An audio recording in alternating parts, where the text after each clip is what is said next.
What's up, everybody? Birdsinthetrap MMA back at it again with another video.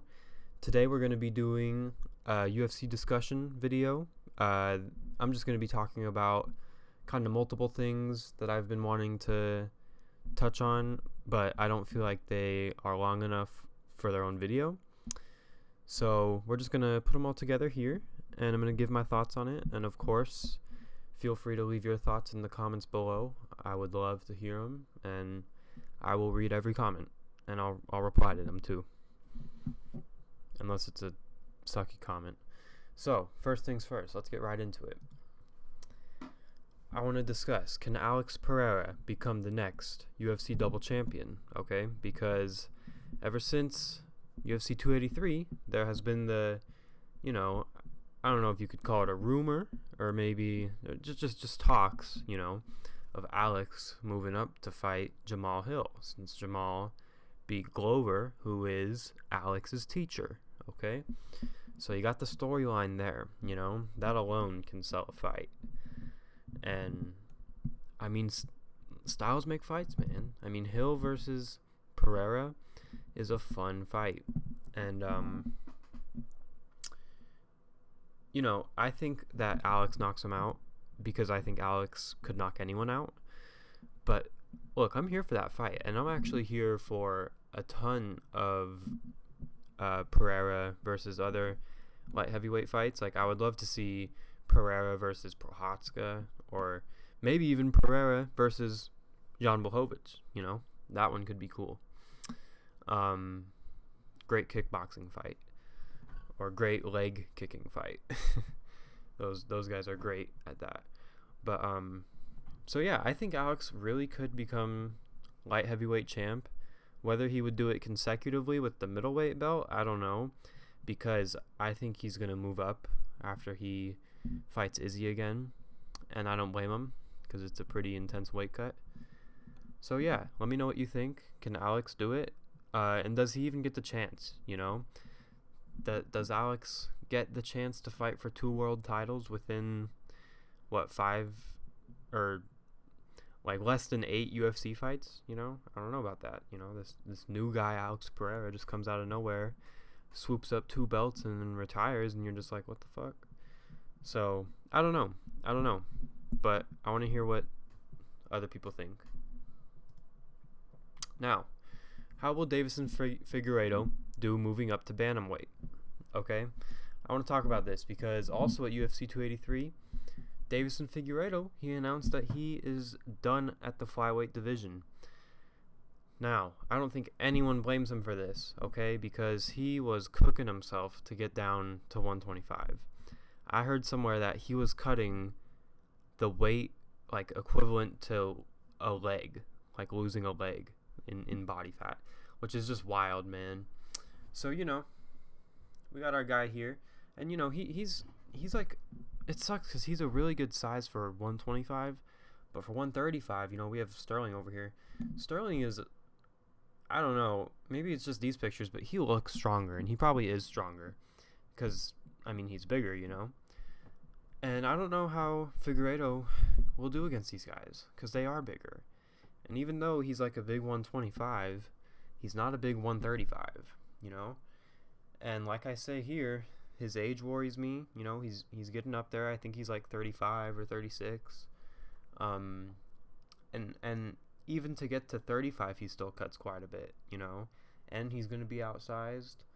Look, in this bantamweight division, man, that's a disaster combo, That's got KO written all over it. Now, who are his best matchups? I said Pedro Munoz, just because I think he's on the slide anyway. I said Dominic Cruz, not only because I think he's on the slide, but also because I think it could be a good matchup. I said maybe Corey Sandhagen. Now that I'm sitting here talking about this, trying to sell this idea to other people, I don't know why I said this. I think I just thought like, oh, good strikers. But maybe it'd be a good fight. And then I said maybe Petr Yan, because when Deiveson first announced he was moving up, I was like, oh, well, he should probably fight like the number 1 contender, like to try and get into the title mix, which I don't think will happen because, I mean, Jan is booked now, and I don't think it would have happened anyway. But I was like, you know what? Actually, Jan is kind of like, he's not a small 135, but he's smaller than the other guys enough. You know what I mean? No disrespect. And, like, I think him and Figueiredo could have a pretty competitive fight. And I'd watch it. So, yeah, that's what I think. Let me know what you guys think. Now, we got to talk about the Islam Makhachev IV situation. This is crazy, you know? This is wild. I'm sure most of you have heard of this by now, but if you haven't, you know, Islam Makhachev, these pictures have been going around with this little bump in his arm, and Dan Hooker came out saying it's an IV, you know? Came out and just said it. Whether that's true or false, I have no idea. I'm not pushing any narrative here.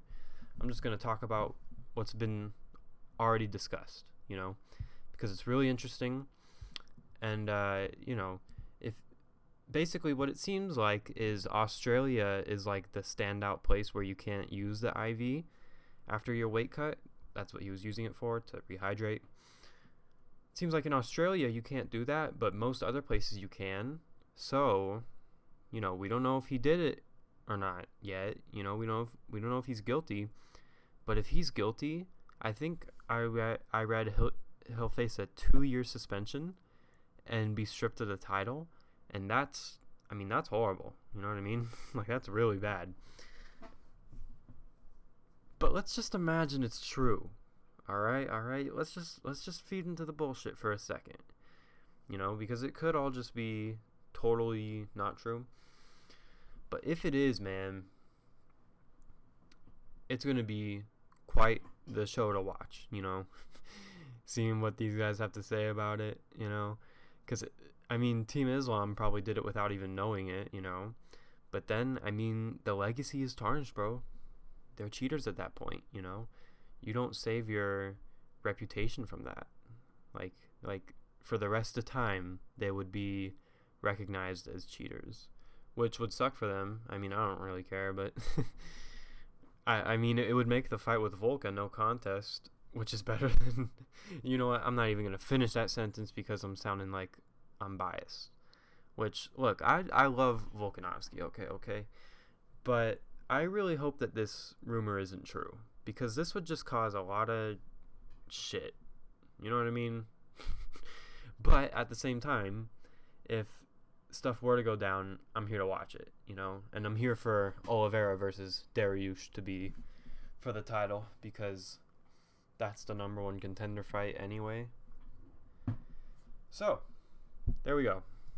Now, real quick, I heard Drew Dober versus Paddy Pimblett is in the works for May 8th, UFC 288. It has not been confirmed or denied yet, but I'm gonna just talk about this matchup real quick, because Paddy Pimblett might die. I mean, let's be real here. Drew Dober's chin is made of dynamite. When people hit his chin, they fall. You guys know what I'm talking about. He's just a giga chat of a man. He's a handsome Squidward, and I mean, look at him. You know, he's Drew Dober, and he can crack too. You know, he's coming off of 3 KOs in a row. I think. I don't know, but I mean, Paddy Pimblett, you know, he's coming off that shitty ass fucking decision against Jared Gordon, where his striking and his chinny, you know, no defense striking style was really exposed. And I think you're just gonna have to let Drew Dober watch that fight once, watch the footage once, and he'll probably be able to spark him. So I hope that this fight happens, because it would be a fun one, man. Like, I'm definitely going to watch it if it happens. And Drew Dober wins. Okay, I think he does, by knockout.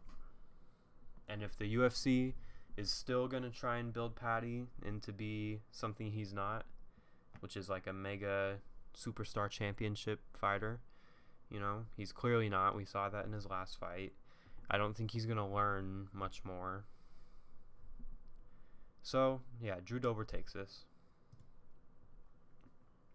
Now we're going to talk about Conor McGregor arriving to Tough. We're going to talk about this video here, okay? Now, I just wanted to talk about this because this came out, and a lot of people are talking about how, you know, they're like, oh, Mac is looking sharp, lads, Alex, you know, looking crisp, looking fresh, looking ready, you know? But, I mean, guys, he looks like he's aged 10 years. Look at him. Look at his face.